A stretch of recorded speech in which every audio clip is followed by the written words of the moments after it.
Download now. CC Learning app.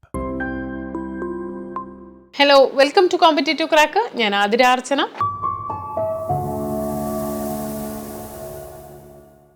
ഇത് നമ്മൾ discuss ചെയ്യുന്നത് നമ്മളുടെ കോർപ്പറേഷൻ പാർട്ടിൽ വളരെ ഇമ്പോർട്ടൻ്റ് ആയിട്ടുള്ള കുറച്ച് ക്വസ്റ്റ്യൻസ് ആണ്. തീർച്ചയായിട്ടും കഴിഞ്ഞ നമ്മളുടെ CSEB ജൂനിയർ ക്ലർക്ക് കാഷ്യർ പരീക്ഷയുടെ ക്വസ്റ്റ്യൻ പേപ്പർ അനലൈസ് ചെയ്തുകൊണ്ട് എങ്ങനെയൊക്കെയാണ് കോർപ്പറേഷൻ ഭാഗത്ത് നിന്ന് ചോദ്യങ്ങൾ ചോദിക്കാൻ സാധ്യത ഉള്ളത് എന്നാണ് നമ്മൾ ഈ ഒരു റൗണ്ടിൽ ഉദ്ദേശിച്ചിട്ടുള്ളത്. ഇതിൽ മെയിനായിട്ട് നമ്മൾ ആദ്യമായിട്ട് CSEB എക്സാം എഴുതുന്ന ഉദ്യോഗാർത്ഥികൾക്കും വലിയ പ്രിപ്പറേഷൻ ഇല്ലാതെ CSEB എക്സാം ഇനി എഴുതാൻ പോകുന്ന ആളുകൾക്കൊക്കെ വേണ്ടിയിട്ട് എങ്ങനെയാണ് നമ്മളുടെ ക്വസ്റ്റ്യൻ പാറ്റേൺ വരിക, അതൊക്കെയാണ് നമ്മൾ ഈ ഒരു വീഡിയോയിലൂടെ ഡിസ്കസ് ചെയ്യുന്നത്. അപ്പോൾ ക്വസ്റ്റ്യനിലേക്ക് അടക്കാം. First question, who was the chairman of study team on cooperative training in India was appointed by government of India in 1960? അപ്പോൾ ഈ ഒരു ചോദ്യം കണ്ടാൽ നിങ്ങൾക്ക് മനസ്സിലാവും ഒരുപാട് കാര്യങ്ങൾ ഈ ഒരു ക്വസ്റ്റ്യനുമായിട്ട് ബന്ധപ്പെട്ട് അല്ലെങ്കിൽ ഈ ഒരു സ്റ്റേറ്റ്മെൻറ്റുമായിട്ട് ബന്ധപ്പെട്ട് നമുക്ക് ഇൻഫർമേഷൻസ് ഇതിൽ തന്നെ ഉണ്ട്. അതായത് who was A chairman of study team on cooperative training, അതായത് കമ്മിറ്റി ഓൺ കോപ്പറേറ്റീവ് ട്രെയിനിങ്ങിനെയാണ് ഇവിടെ ഉദ്ദേശിച്ചത്. Committee on cooperative training. ഈ കമ്മിറ്റി ഓൺ കോപ്പറേറ്റീവ് ട്രെയിനിങ്ങിന് ചെയർമാൻ എന്ന് പറയുന്നത് ആരാണെന്നാണ് ഇവിടെ ചോദ്യം. അപ്പോൾ അതുകൊണ്ട് തന്നെ കമ്മിറ്റി ഓൺ കോപ്പറേറ്റീവ് ട്രെയിനിങ്ങിനെ അപ്പോയിന്റ് ചെയ്തത് ആരാന്ന് ഇവിടെ ചോദിക്കുന്നുണ്ട്. കമ്മിറ്റി ഓൺ കോപ്പറേറ്റീവ് ട്രെയിനിങ്ങിനെ അപ്പോയിന്റ് ചെയ്തത് ആരാണ്? ഗവൺമെൻറ് ഓഫ് ഇന്ത്യ ആണ്. അപ്പോൾ നമുക്ക് ക്വസ്റ്റ്യനിലേക്ക് അടക്കാം. First question, who was the chairman of study team on cooperative training in India appointed by government of India in 1960? 1960 government of India appoint ചെയ്ത cooperative training, committee on cooperative ട്രെയിനിങ്ങിൻ്റെ chairman ആരാന്നാണ് ചോദ്യം. അപ്പോൾ നമുക്കറിയാം committee on cooperative training, committee on cooperative training appoint ചെയ്തത് 1960 government of ഇന്ത്യയാണ് appoint ചെയ്തത്. ഈ കമ്മിറ്റിയുടെ ചെയർമാൻ ആരാന്നാണ് ചോദ്യം. SD മിശ്രയാണ് ഈ കമ്മിറ്റിയുടെ ചെയർമാൻ. അപ്പോൾ ഈ കമ്മിറ്റിയുടെ മെയിൻ ആയിട്ടുള്ള റെക്കമെൻഡേഷൻസ് എന്തൊക്കെയാണ്? ഈ കമ്മിറ്റിയുടെ മെയിൻ ആയിട്ടുള്ള റെക്കമെൻഡേഷൻ ആണ് formation of cooperative education fund. Cooperative education fund form ചെയ്യണമെന്ന് പറഞ്ഞത് ഈ കമ്മിറ്റിയാണ്. അതുപോലെ തന്നെ നമ്മളുടെ CCUനെയും അതുപോലെ തന്നെ SCU സ്റ്റേറ്റ് കോപ്പറേറ്റീവ് യൂണിയനെയും സർക്കിൾ കോപ്പറേറ്റീവ് യൂണിയനെയും ട്രെയിനിങ് പ്രൊവൈഡ് ചെയ്യാൻ വേണ്ടിയിട്ട്, കോപ്പറേറ്റീവ് ട്രെയിനിങ് പ്രൊവൈഡ് ചെയ്യാൻ വേണ്ടിയിട്ട് സ്ട്രെങ്തൻ ചെയ്യണം എന്ന് പറഞ്ഞത് ഈ കമ്മിറ്റിയാണ്. പിന്നെ അതുപോലെ തന്നെ കോപ്പറേഷൻ എന്ന് പറയുന്നത് സ്കൂളിലും കോളേജിലും സബ്ജക്റ്റ് ആക്കണം എന്ന് യൂണിവേഴ്സിറ്റീസിലൊക്കെ സബ്ജക്റ്റ് ആക്കണം എന്ന് പറഞ്ഞതും ഈ കമ്മിറ്റിയാണ്. അപ്പോൾ അതാണ് SD മിശ്ര കമ്മിറ്റി എന്നുള്ളത്. കോപ്പറേറ്റീവ് ട്രെയിനിങ് കമ്മിറ്റിയാണ് SD മിശ്ര കമ്മിറ്റി. 1960 ഈ കമ്മിറ്റീനെ അപ്പോയിന്റ് ചെയ്തത്. ഗവൺമെൻറ് ഓഫ് ഇന്ത്യയാണ് അപ്പോയിന്റ് ചെയ്തത്. മെയിൻ ആയിട്ടുള്ള റെക്കമെൻഡേഷൻ എന്ന് പറയുന്നത് formation of cooperative education fund, അതുപോലെ തന്നെ സ്റ്റേറ്റ് കോപ്പറേറ്റീവ് യൂണിയനും സർക്കിൾ കോപ്പറേറ്റീവ് യൂണിയനും ഫോം ചെയ്യണം അല്ലെങ്കിൽ സ്ട്രെങ്തൻ ചെയ്യണം, ട്രെയിനിങ് പ്രൊവൈഡ് ചെയ്യാൻ വേണ്ടിയിട്ട് സ്ട്രെങ്തൻ ചെയ്യണം എന്ന് പറഞ്ഞത് ഈ കമ്മിറ്റിയാണ്. അതുപോലെ തന്നെ കോപ്പറേഷൻ എന്ന് പറയുന്നത് സ്കൂളിലും യൂണിവേഴ്സിറ്റീസിലും ഒക്കെ ഒരു സബ്ജക്റ്റ് ആക്കണം എന്ന് പറഞ്ഞതും ഈ കമ്മിറ്റിയാണ്. ക്ലിയർ ആയി എന്ന് വിചാരിക്കുന്നു. നെക്സ്റ്റ് ക്വസ്റ്റ്യനിലേക്ക് അടക്കാം. What are the essential principles of cooperation as per ICA? അതായത് പ്രിൻസിപ്പിൾസ് ഓഫ് കോപ്പറേഷൻ ഇല്ലാത്ത ഒരു ചോദ്യം നമ്മളുടെ എക്സാമിന്, CSEB എക്സാമിനോ അല്ലെങ്കിൽ സഹകരണ മേഖലയുമായിട്ട് ബന്ധപ്പെട്ട എക്സാമിനോ ഉണ്ടാവാറില്ല. ഏതൊരു ക്വസ്റ്റ്യൻ പേപ്പർ എടുത്താലും അത് കോപ്പറേറ്റീവ് പ്രിൻസിപ്പിൾസിനെ കുറിച്ച് ചോദ്യം വരാറുണ്ട്. അപ്പോൾ കോപ്പറേറ്റീവ് പ്രിൻസിപ്പിൾസ് എന്ന് പറയുന്നത് നമുക്കറിയാം ICA ആണ്. കോപ്പറേറ്റീവ് അറ്റ് പ്രസന്റ് ICA ആണ് നമ്മളുടെ കോപ്പറേറ്റീവ് പ്രിൻസിപ്പിൾസ് ഫോം ചെയ്തിട്ടുള്ളത്. കോപ്പറേറ്റീവ് പ്രിൻസിപ്പിൾസ് ഫോം ചെയ്തിട്ടുള്ളത് 4 സ്റ്റേജസ് ആയിട്ടാണ് ഇവോൾവ് ചെയ്തിട്ടുള്ളത്. അതിൽ ഫസ്റ്റ് സ്റ്റേജ് എന്ന് പറയുന്നത് Rochdale equitable pioneers society form ചെയ്തിട്ടുള്ള പ്രിൻസിപ്പിൾസ്. പിന്നെ ICA ഒരു കമ്മിറ്റി അപ്പോയിന്റ് ചെയ്ത ആ കമ്മിറ്റിയുടെ പ്രിൻസിപ്പിൾസ്. പിന്നെ അതുപോലെ തന്നെ കാർവേ കമ്മിറ്റി, ICA അപ്പോയിന്റ് ചെയ്ത കാർവേ അധ്യക്ഷനായിട്ടുള്ള കമ്മിറ്റിയുടെ പ്രിൻസിപ്പിൾസ്. പിന്നെ അതുപോലെ തന്നെ നമ്മളുടെ 1995 നമ്മളിപ്പോൾ ഫോം ചെയ്യുന്ന അല്ലെങ്കിൽ ഇപ്പോൾ ഫോളോ ചെയ്യുന്ന കോപ്പറേറ്റീവ് പ്രിൻസിപ്പിൾസ്. ഇങ്ങനെ 4 സ്റ്റേജസ് ആയിട്ടാണ് നമ്മളുടെ കോപ്പറേറ്റീവ് പ്രിൻസിപ്പിൾസ് ഇവോൾവ് ചെയ്തിട്ടുള്ളത്. ഇവിടെ ചോദിച്ചത് എസെൻഷ്യൽ പ്രിൻസിപ്പിൾസ് ഏതൊക്കെയാണെന്നാണ്. നമുക്കറിയാം നമ്മളുടെ എസെൻഷ്യൽ പ്രിൻസിപ്പിൾസ് ആദ്യം റോക്ക്ഡെയിൽ ഇക്വിറ്റബിൾ പൈനിയേഴ്സ് സൊസൈറ്റി 1860 ആദ്യമായിട്ട് സാരണ പ്രിൻസിപ്പിൾസ് ഡെവലപ്പ് ചെയ്തു. ആ പ്രിൻസിപ്പിൾസിൽ പറയുന്നത് open membership, democratic control, patronage dividend, limited interest on share capital, cash trading, political and religious neutrality, promotion of education. ഇത്രയായിരുന്നു ICAയുടെ പ്രിൻസിപ്പിൾ എന്ന് പറയുന്നത്. ചില ബുക്കിൽ നമുക്ക് selling pure and unadulterated goods എന്ന് പറഞ്ഞ ഒരു പ്രിൻസിപ്പിളും കൂടി ഉണ്ട്. അപ്പോൾ ഇത്രയാണ് ആദ്യം Rochdale equitable pioneer society develop ചെയ്ത പ്രിൻസിപ്പിൾസ് എന്ന് പറയുന്നത്. പിന്നീട് ICA എന്താണ് 1930കളിൽ ICA ഒരു കമ്മിറ്റീനെ ഫോം ചെയ്തു. ആ കമ്മിറ്റി എന്താണ് 1934 കമ്മിറ്റീനെ ഈ ഒരു കോപ്പറേറ്റീവ് പ്രിൻസിപ്പിൾസ് ഒന്ന് സ്റ്റഡി ചെയ്യാൻ വേണ്ടിയിട്ട് ICA അപ്പോയിന്റ് ചെയ്തു. ആ കമ്മിറ്റി അതിൻ്റെ റിപ്പോർട്ട് 1937 സബ്മിറ്റ് ചെയ്തു. അതിൽ പറയണ റോക്ക്ഡെയിൽ പ്രിൻസിപ്പിൾസ് വലിയ മാറ്റം വരുത്തേണ്ടതില്ല, പക്ഷെ എന്താണ് ആ പ്രിൻസിപ്പിൾസിനെ രണ്ടായിട്ട് ക്ലാസിഫൈ ചെയ്താൽ മതി എന്നാണ് ICA അപ്പോയിന്റ് ചെയ്ത ആ കമ്മിറ്റി റെക്കമെൻഡേഷൻ വെച്ചത്.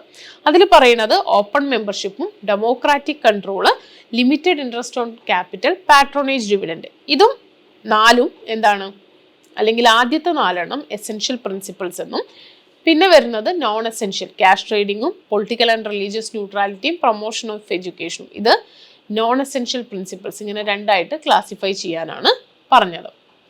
അപ്പോൾ നമ്മളുടെ ചോദ്യം ഇതാണ്, ഏതാണ് നമ്മളുടെ essential principles?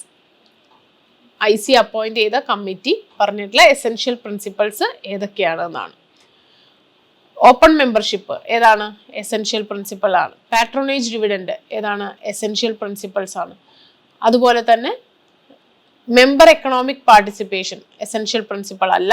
Limited interest on capital essential principle ആണ്. അപ്പോൾ 1, 2, 4 എസെൻഷ്യൽ പ്രിൻസിപ്പിൾസ്. നമ്മളുടെ ആൻസർ വരുന്നത് ഓപ്ഷൻ A ആണ്. Next question. From among the following, which is the apex institution for handloom viewers society in Kerala? കേരളത്തിലെ ഹാൻഡ്ലൂം വ്യൂവേഴ്സ് സൊസൈറ്റിയുടെ apex society ഏതാണെന്നാണ്. നമുക്കറിയാം ഏതൊരു പരീക്ഷയ്ക്കും നമുക്ക് ഹാൻഡ്ലൂം വ്യൂവേഴ്സ് സൊസൈറ്റിയും അതുപോലെ തന്നെ ഹാൻഡ് വീവിനെ കുറിച്ചും ഹാൻഡെക്സിനെ കുറിച്ചും സുരഭിയെ കുറിച്ചൊക്കെ നമുക്ക് ചോദ്യം വരാറുണ്ട്. നമ്മളുടെ സാധാരണ മേഖലയിൽ പരീക്ഷകൾക്ക് പഠിക്കുമ്പോൾ നമ്മൾ ഇമ്പോർട്ടൻ്റ് ആയിട്ട് നമ്മളുടെ സാധാരണ സ്ഥാപനങ്ങളെ കുറിച്ച് നമുക്ക് ഒരു നോളേജ് ഉണ്ടായിരിക്കണം. നമുക്കിവിടെ പറയുകയാണെന്നുണ്ടെങ്കിൽ from among the following which is the apex institution എന്നാണ് ചോദിച്ചിട്ടുള്ളത്. ഏതാണ്? അപ്പെക്സ് ഇൻസ്റ്റിറ്റ്യൂഷൻ എന്നാണ് ചോദിച്ചിട്ടുള്ളത്. Apex institution for handloom weavers cooperative society, handloom weavers in Kerala. Handloom വ്യൂവേഴ്സുമായിട്ട് ബന്ധപ്പെട്ട് നമുക്ക് കേരളത്തിലെ കോപ്പറേറ്റീവ് സൊസൈറ്റീസ് 2 ടയർ സ്ട്രക്ചറിലാണ് പ്രവർത്തിക്കുന്നത് എന്നുള്ളത് ആദ്യം നമ്മൾ അറിഞ്ഞിരിക്കണം. 2 ടയർ സ്ട്രക്ചറിലാണ് പ്രവർത്തിക്കുന്നത്. അതിൻ്റെ അപ്പെക്സ് ലെവലിൽ വരുന്നത് ഹാൻഡെക്സും താഴെത്തട്ടിൽ വരുന്നത് പ്രൈമറി ഹാൻഡ്ലൂം വ്യൂവേഴ്സ് സൊസൈറ്റിയും. ഇതാണ് നമ്മളുടെ apex institution for handloom viewers society എന്ന് പറഞ്ഞാൽ ഹാൻഡെക്സ് ആണ്. അപ്പോൾ ഹാൻഡ്ലൂം സൊസൈറ്റീസ് വ്യൂവേഴ്സ് സൊസൈറ്റി കേരളത്തിൽ പ്രവർത്തിക്കുന്നത് 2 ടയറിലാണ്. അതിൽ അപ്പെക്സിൽ വരുന്ന Kerala state handloom weavers cooperative society അറിയപ്പെടുന്നത് ഹാൻഡെക്സ് എന്നുള്ള പേരിലാണ്. പിന്നെ അതുപോലെ തന്നെ താഴെത്തട്ടിൽ എന്താണ് പ്രൈമറി ഹാൻഡ്ലൂം വ്യൂവേഴ്സ് സൊസൈറ്റി ഉണ്ട്. പിന്നെ ഇതുമായിട്ട് ബന്ധപ്പെട്ട് നമുക്ക് പറയുകയാണെങ്കിൽ ആക്ച്വൽ വർക്കേഴ്സ് ആണ് ഇതിൻ്റെ A ക്ലാസ് മെമ്പേഴ്സ് എന്ന് പറയുന്നത്. പിന്നെ നമുക്ക് ഏരിയ ഓഫ് ഓപ്പറേഷൻ എന്ന് പറയുന്നത് മിനിമം 50 ലൂംസും അതുപോലെ തന്നെ മാക്സിമം 200 ലൂംസും ഉള്ള അതാണ് ഇതിൻ്റെ ഏരിയ ഓഫ് ഓപ്പറേഷൻ എന്ന് പറയുന്നത്. നമുക്ക് 3 റീജിയൻ ആയിട്ടാണ് ഇതിൻ്റെ എൻറ്റയർ ഹാൻഡ്ലൂം സെക്ടറിനെ കേരളത്തിൽ ഡിവൈഡ് ചെയ്തിട്ടുള്ളത്. 3 റീജിയൻസ് ആയിട്ടാണ്. തിരുവനന്തപുരം റീജിയൻ, അതായത് ബാലരാമപുരമാണ് തിരുവനന്തപുരം റീജിയൻ എന്ന് പറയുന്നത്. പിന്നെ അതുപോലെ തന്നെ കൊച്ചിൻ റീജിയൻ ഉണ്ട്. പിന്നെ അതുപോലെ മലബാർ വരുന്ന കണ്ണൂർ റീജിയൻ ഉണ്ട്, അല്ലെങ്കിൽ കണ്ണൂർ ഉൾപ്പെടുന്ന മലബാർ റീജിയൻ. ഇങ്ങനെ 3 റീജിയൻ ആയിട്ടാണ് ഡിവൈഡ് ചെയ്തിട്ടുള്ളത്. അപ്പോൾ അതൊക്കെയാണ് നമ്മുടെ ഹാൻഡ്ലൂം വ്യൂവേഴ്സ് കോപ്പറേറ്റീവ് സൊസൈറ്റിയുമായിട്ട് ബന്ധപ്പെട്ടുള്ള കാര്യങ്ങൾ. Next, the regional training institute of NABARD at Bangalore was established in. നബാർഡുമായിട്ട് ബന്ധപ്പെട്ടിട്ടും നമുക്ക് ചോദ്യങ്ങൾ വരാറുണ്ട്. നബാർഡ് എന്ന് പറയുന്നത് നാഷണൽ ബാങ്ക് ആണ്. നബാർഡ് നമ്മളുടെ ഡെവലപ്മെൻറ്റ് ബാങ്ക് ആണ്. നബാർഡുമായിട്ട് ബന്ധപ്പെട്ടിട്ട് നബാർഡ് റെക്കമെൻഡ് ചെയ്ത കമ്മിറ്റി ശിവരാമൻ കമ്മിറ്റിയാണ്. ഗ്രാഫിക്കാർഡ് കമ്മിറ്റി എന്നറിയപ്പെടുന്നു. അവരുടെ മെയിൻ ആയിട്ടുള്ള റെക്കമെൻഡേഷൻ ആണ് ഫോർമേഷൻ ഓഫ് നബാർഡ് എന്ന് പറയുന്നത്. ഇവിടെ ചോദിച്ചിട്ടുള്ളത് നബാർഡ് എസ്റ്റാബ്ലിഷ് ചെയ്തിട്ടുള്ള ട്രെയിനിങ് ഇൻസ്റ്റിറ്റ്യൂട്ട് മാംഗ്ലൂരിൽ എസ്റ്റാബ്ലിഷ് ചെയ്തത് എന്നാണ്. നബാർഡിനെ സംബന്ധിച്ചിടത്തോളം നബാർഡിൻ്റെ കീഴിലുള്ള ട്രെയിനിങ് ഇൻസ്റ്റിറ്റ്യൂട്ട് നമുക്ക് ട്രെയിനിങ് ഇൻസ്റ്റിറ്റ്യൂട്ടുകളുണ്ട്. 1984 നവംബറിലാണ് നബാർഡിൻ്റെ മാംഗ്ലൂർ ട്രെയിനിങ് ഇൻസ്റ്റിറ്റ്യൂട്ട് എസ്റ്റാബ്ലിഷ് ചെയ്തിട്ടുള്ളത്. 1984 നവംബറിലാണ്. Option A 1984 November. Next, which of the following was not a member of producers cooperative in England? ഇംഗ്ലണ്ടിലെ ഇത് നമുക്ക് ഈയിടെ കഴിഞ്ഞ CSEBക്ക് വന്ന ഒരു ക്വസ്റ്റ്യൻ ആണ്. നമ്മളുടെ ഫോറിൻ കോർപ്പറേഷനുമായിട്ട് ബന്ധപ്പെട്ടിട്ടുള്ള ഒരു ചോദ്യമാണ്. ഇംഗ്ലണ്ടിനെ സംബന്ധിച്ചിടത്തോളം നമുക്കറിയാം നമ്മളുടെ കോപ്പറേറ്റീവ് മൂവ്മെൻറ്റുമായിട്ട് ബന്ധപ്പെട്ട് വളരെ കോൺട്രിബ്യൂഷൻസ് നടത്തിയിട്ടുള്ള ഒരു കൺട്രിയാണ് ഇംഗ്ലണ്ട് എന്ന് പറയുന്നത്. ഇംഗ്ലണ്ടിലെ കോപ്പറേറ്റീവ് മൂവ്മെൻറ്റുമായിട്ട് ബന്ധപ്പെട്ടിട്ട് നമുക്ക് പറയാനുള്ളത് birth place of cooperative movement in the world എന്നാണ് ഇംഗ്ലണ്ട് അറിയപ്പെടുന്നത്. അതുപോലെ തന്നെ മെക്ക ഓഫ് കോപ്പറേറ്റീവ് മൂവ്മെന്റ് എന്ന് അറിയപ്പെടുന്നതും ഇംഗ്ലണ്ട് ആണ്. ക്രാഡിൽ ഓഫ് കോപ്പറേറ്റീവ് മൂവ്മെന്റ് എന്നറിയപ്പെടുന്നത് ഇംഗ്ലണ്ട് ആണ്. അപ്പൊ cradle of credit cooperative movement എന്നറിയപ്പെടുന്നത് ഏതാണ്? അത് ജർമ്മനിയാണ്. പിന്നെ അതുപോലെ തന്നെ ബർത്ത് പ്ലേസ് ഓഫ് കൺസ്യൂമർ കോപ്പറേറ്റീവും ഇംഗ്ലണ്ട് ആണ്. ബർത്ത് പ്ലേസ് ഓഫ് ഹൗസിംഗ് കോപ്പറേറ്റീവും ഇംഗ്ലണ്ട് ആണ്. അപ്പൊ ഇംഗ്ലണ്ടില് ഇവിടെ ചോദിച്ചിട്ടുള്ളത് ആരൊക്കെയാണ് ഇംഗ്ലണ്ടിലെ പ്രൊഡ്യൂസർ കോപ്പറേറ്റീവില് മെമ്പേഴ്സ് അല്ലാത്തത് ആരൊക്കെയാണെന്നാണ്. അതായത് farmers, wage earners, industrial workers, craftsman. ഇതിൽ ഫാമേഴ്സും ഇൻഡസ്ട്രിയൽ വർക്കേഴ്സും ക്രാഫ്റ്റ്മാനും എന്താണ് പ്രൊഡ്യൂസർ കോപ്പറേറ്റീവ്സ്, ഇംഗ്ലണ്ടിലെ പ്രൊഡ്യൂസർ കോപ്പറേറ്റീവ്സിലെ മെമ്പേഴ്സ് ആണ്. മെമ്പർ അല്ലാത്തത് വേജ് ഏണേഴ്സ് ആണ്. നോട്ട് എ മെമ്പർ എന്നാ ചോദിച്ചിട്ടുള്ളത്. അപ്പോൾ വേജ് ഏണേഴ്സ് ആണ്. Next question, audit certificate is a summarized form of audit note which contain audit certificate and dash. എന്താണ് ഓഡിറ്റ് സർട്ടിഫിക്കറ്റും ഓഡിറ്റ് മെമ്മോറാണ്ടവുമാണ്. Next, the dispute between two cooperative societies is decided by. രണ്ട് cooperative societies തമ്മിലുള്ള തർക്കങ്ങൾ dispute decide ചെയ്യുന്നത് അല്ലെങ്കിൽ പരിഹരിക്കുന്നത് ആരാന്നാണ്? അത് രജിസ്ട്രാർ ഓഫ് കോപ്പറേറ്റീവ് സൊസൈറ്റീസ് ആണ്. Option B, Registrar of Cooperative Society. Next question, the employees of cooperative society shall furnish security according to form and standard prescribed by dash from time to time. ഏതാണ് registrar പറയുന്ന prescribe ചെയ്യുന്ന രീതിയിൽ മാനറിലാണ് നമ്മൾ ആ ഒരു standard ഫോമാറ്റിലാണ് employees അവരുടെ സെക്യൂരിറ്റീസ് ഒക്കെ ഫർണിഷ് ചെയ്യേണ്ടത്. Next, NAFCOB was established on. NAFCOB establish ചെയ്തത് എന്നാണ്. നാഫ്കോബും അതുപോലെ തന്നെ അർബൻ ബാങ്കുകൾ കുറിച്ചൊക്കെ നമുക്ക് പഠിക്കാനുണ്ട്. അതുപോലെ നമ്മളുടെ നാഷണൽ സ്ഥാപനങ്ങൾ, നാഷണൽ വൈഡ് ആയിട്ടുള്ള സ്ഥാപനങ്ങളെ കുറിച്ചും നമുക്ക് അവയർനെസ് വേണം. ഇവിടെ നാഫ്കോബ് എസ്റ്റാബ്ലിഷ് ചെയ്തത് 19/5/1964. Next question, NAFCOB was established on. അപ്പോൾ എന്താ നാഫ്കോബ് എന്ന് പറഞ്ഞാൽ? നാഫ്കോബ് എന്ന് പറഞ്ഞാൽ national federation of state cooperative bank limited ആണ്. ഇത് എസ്റ്റാബ്ലിഷ് ചെയ്തത് 19 മെയ് 1964. 19 മെയ് 1964 എസ്റ്റാബ്ലിഷ് ചെയ്തത്. സ്റ്റേറ്റ് കോപ്പറേറ്റീവ് ബാങ്ക്സിന്റെ ഫെഡറേഷൻ ആണ് നാഫ്കോബ് എന്ന് പറയുന്നത്. മെയിനായിട്ട് നാഫ്കോബിന്റെ ഒബ്ജക്റ്റീവ് എന്ന് പറയുന്നത് ഒരു കോമൺ ഫോറം, നമ്മളുടെ സ്റ്റേറ്റ് കോപ്പറേറ്റീവ് ബാങ്കുകൾക്ക് ഒരു കോമൺ ഫോറം ഉണ്ടാക്കുക എന്നുള്ള ഉദ്ദേശത്തോടു കൂടിയിട്ടാണ് നാഫ്കോബ് എസ്റ്റാബ്ലിഷ് ചെയ്തിട്ടുള്ളത്. ഫുൾ ഫോം പഠിച്ചു വയ്ക്കുക, national federation of state cooperative bank limited ആണ്. 19/5/1964 എസ്റ്റാബ്ലിഷ് ചെയ്തത്. Next, the first international year of cooperative declared by UN general assembly. International year of cooperative ആദ്യമായിട്ട് UN അസംബ്ലി ഡിക്ലെയർ ചെയ്തത് എന്നാണ്.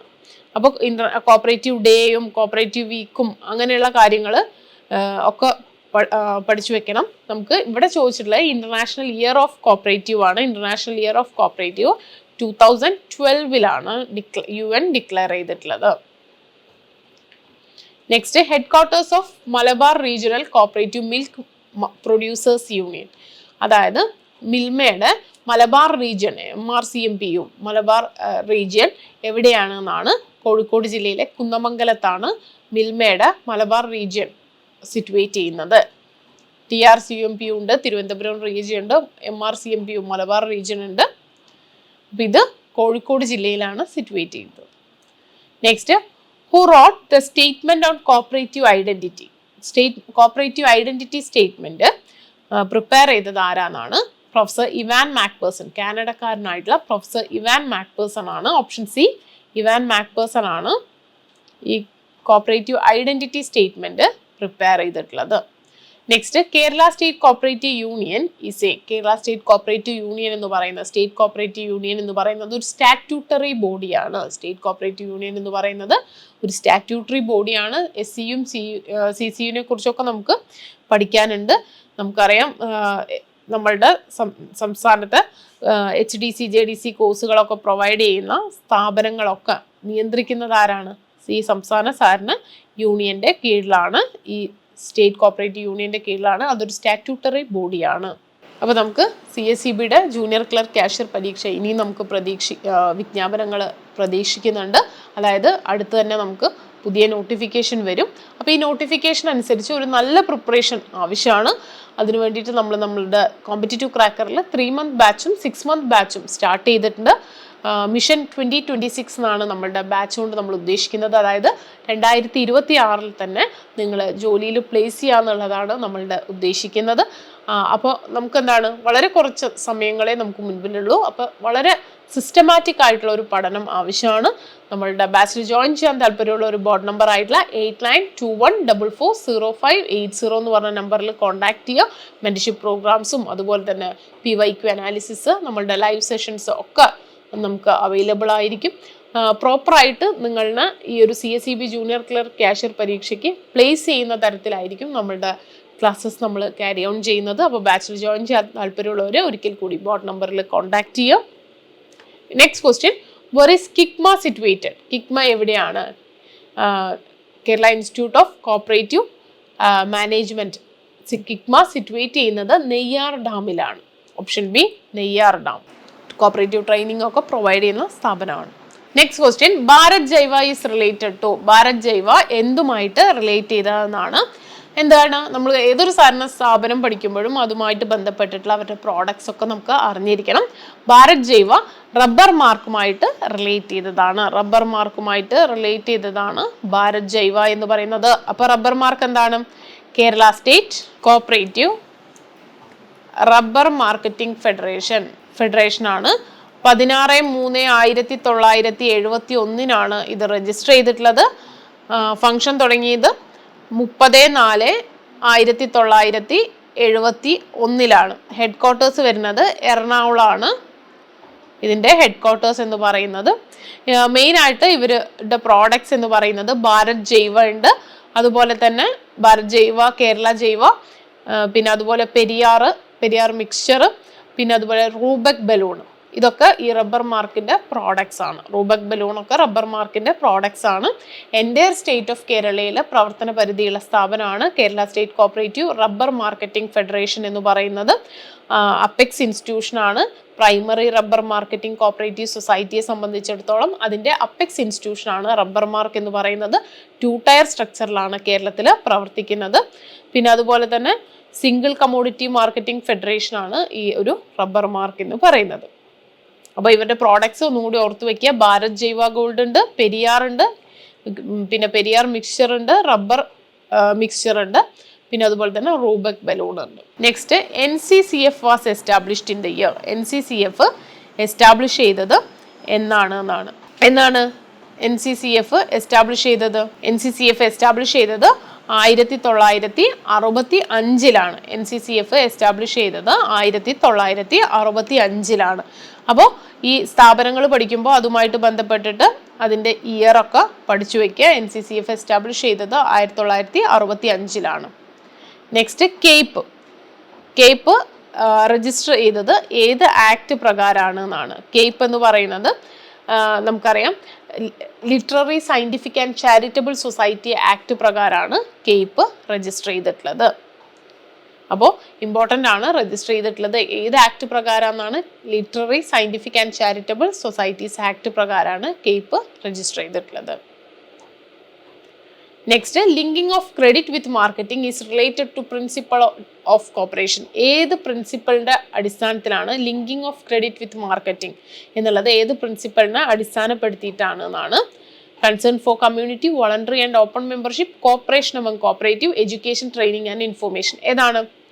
Corporation among cooperatives ആണ്. Linking credit with marketing is associated with cooperation among cooperatives. Next, rural electrification corporation is a recommendation of. Rural electrification corporation എന്ന് പറയുന്നത് ഏത് കമ്മിറ്റിയുടെ recommendation ആണ് എന്നാണ്? റൂറൽ ക്രെഡിറ്റ് റിവ്യൂ കമ്മിറ്റിയുടെ റെക്കമെൻഡേഷൻ ആണ് റൂറൽ ഇലക്ട്രിഫിക്കേഷൻ കോർപ്പറേഷൻ എന്നുള്ളത്.